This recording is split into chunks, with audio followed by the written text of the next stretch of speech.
Hello everyone. So before I start my talk about the healing power of poetry or multilingual poetry, to be precise, I wanted to introduce myself. So I am an embodied language coach and a Spanish and multilingual poetry teacher. Also, I am a lifelong language learner of English. I love French and Irish, and I dabbled in Arabic, Chinese, and German in the past. So that is just to say that languages are an essential part of whom I become because they have helped me heal and understand myself better. I've always enjoyed exploring the use of words because I was mesmerized by the power from self-talk and the inner thinking that goes in our heads and the impact that those words have in the way we act in life. And I was also very interested in the way we use our words in public to other people or with other people, and how words can become both a wall or a connecting thread, something that links us together. Also, later in life, I realized how writing is in itself something very close to therapy.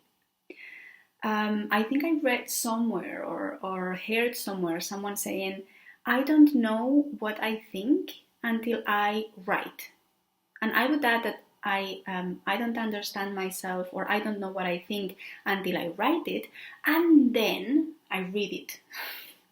Okay, so journaling and poetry are both healing or have the potential to heal. But I find that poetry has this extra layer of meaning that we attach when we create something with an artistic or ceremonial purpose. It's about searching the essential word or the perfect line, and also it is a format that seeks connection. It's not only for ourselves, like journaling is. First of all, because poems are meant to be read out loud. So when you hear yourself reading your own poetry, or even when you hear someone else's, it loops back. So you connect with the author, in this case yourself or someone else, whether that's you or someone else's. So poetry is like medicine. It's like a mantra or a syrup you take when you're sick in order to feel better. So my purpose with this talk is basically to help you experience for yourself the potential of poetry to heal by experiencing the power of poetry through your own voice and through your own voice filtered through the different languages you speak or you can communicate in. I find that in many countries, I see many people scared of poetry because they've had bad experiences in school, or they believe it's difficult or unnecessary or not relevant to them, something or maybe sometimes inaccessible to them. But the reality is that poetry has been with us, accompanying us throughout the years. And what I mean by that is that since humans created language and our ability to communicate in this manner, poetry has been a form of communication, self-expression, and transmission. It has been there since the beginning. So there is something very natural in the use of poetry. Many people have this intuitive sense that voice in general and poetry in particular can be healing. We have all had the experience of the comfort of soothing words, maybe from our mom since we were little, or from friends. And the thing is that finding the words to articulate a traumatic experience can bring relief. Maybe a letter between friends who are fighting can heal a relational wound, or poetry can spring from us naturally in times of need. People are frequently moved to write a poem in times of extremity. I myself found myself, the first time I wrote a poem, it was because I had to express an event, a heartbreak, not a romantic heartbreak, but a friendship heartbreak, and I needed, it came from me without me sitting in front of the notebook wanting to write a poem. It just happened that was something that I needed, and I started writing as a journal entry, and then it ended up being a poem. And that was the moment when all started. But also we can heal by reading a poem that someone else wrote and that we can relate to. This is something I think poetry as a healing thing is something that I think everybody has experienced at least once in their lives, if not more. The healing effect of words has long been recognized, and I could talk about the use of words as a healing tool that appeared all throughout history, dating as far back as 4000 BC, when Egyptians wrote words in papyrus, dissolved them in liquid, and gave them to those who were ill as a form of medicine. Like, this is taken literally ingesting words to heal. Okay, but I'm not going to give you more examples about how words or poetry has been used as medicine in history, because I want to focus on how does poetry as therapy or as a healing mechanism work. The thing is that we can explore feelings and memories buried in the subconscious and identify how they may relate to current life circumstances. Poetry is believed to be beneficial to this process, as it can often, 1, be a vehicle for expression of emotions that might otherwise be difficult to express. 2, it promotes self-reflection and exploration, increasing self-awareness and helping individuals make sense of their inner world. 3, it helps individuals redefine their situation by opening up new ways of perceiving reality. And this point is very important here. I will focus or explain more of this later on. 4, it validates emotional experiences and improves group cohesiveness by helping people realize that many of their experiences are shared by others. So we are not alone in this world, and all we feel is what everyone feels, basically.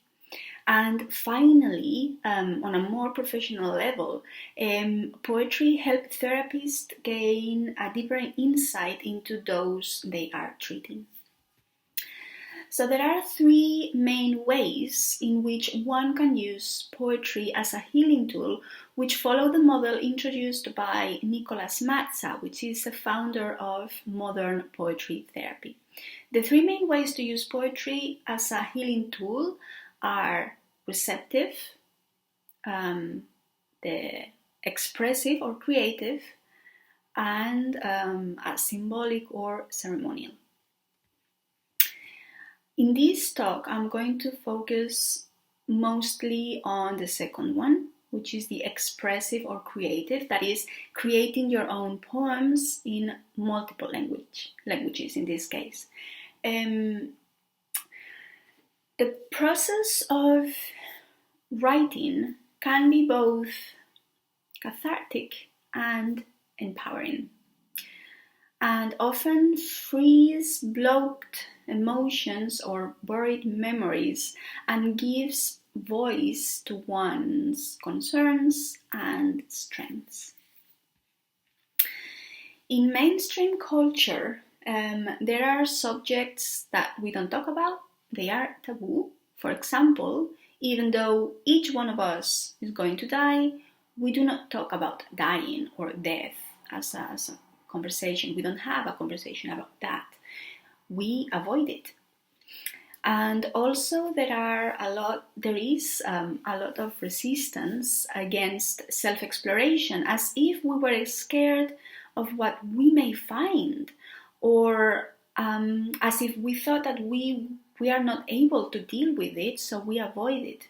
I think that in Western societies, we are often encouraged to ignore our feelings and to move quickly from traumatic or painful experiences. We are not encouraged or even allowed to sit with our pain and really feel it, with the result that those feelings get pushed away like dirt under a carpet, or tucked away in a box in the attic of our minds.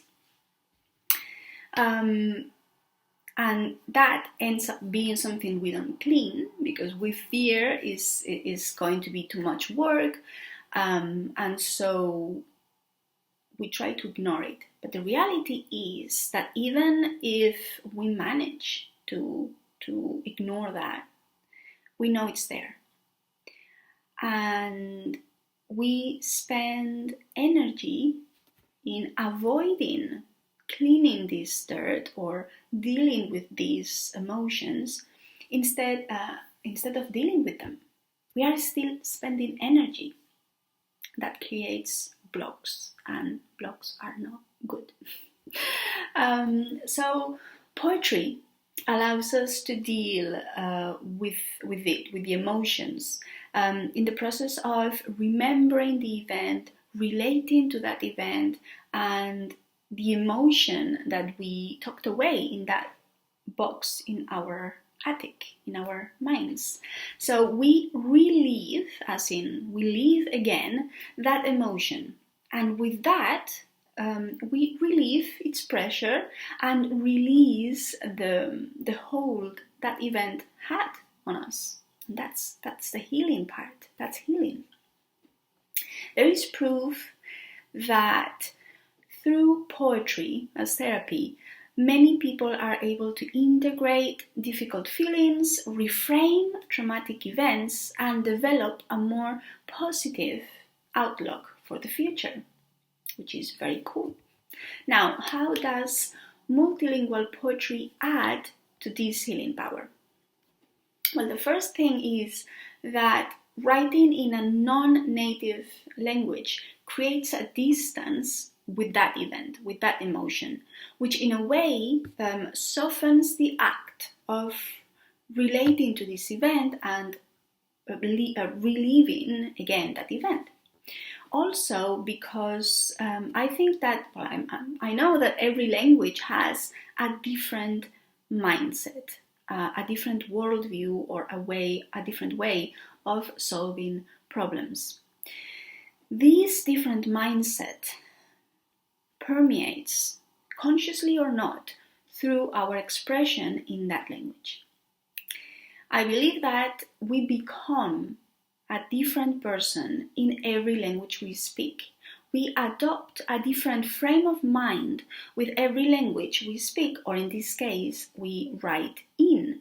So when we explore a difficult event through the lenses of a mind frame we didn't have at that time when the event happened, we are allowing a different solution to come through. We are allowing a different experience of the same event to come through.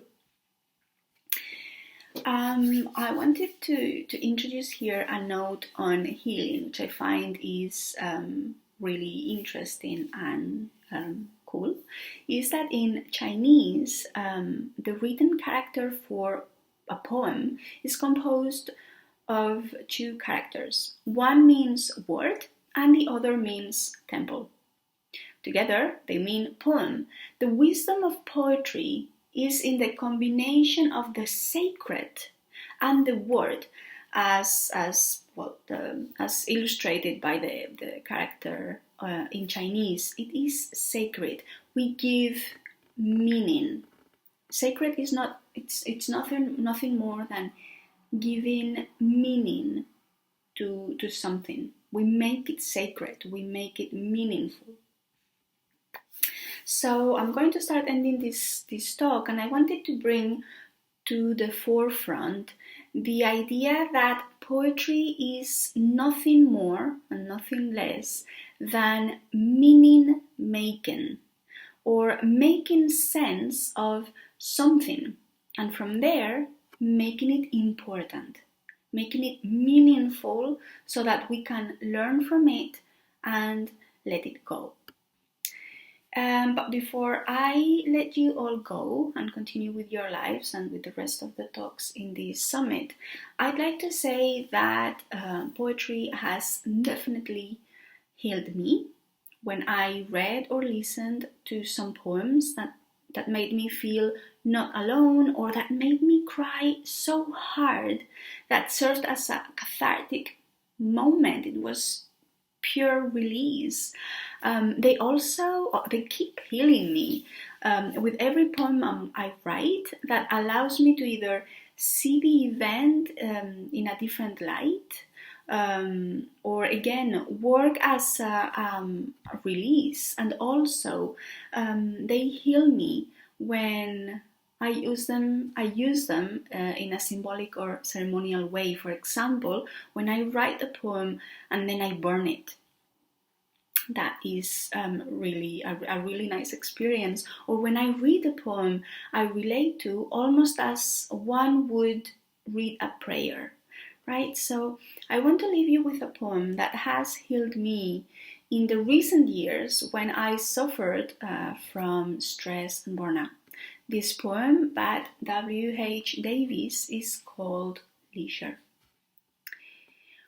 What is this life if, full of care, we have no time to stand and stare? No time to stand beneath the boughs and stare as long as sheep or cows.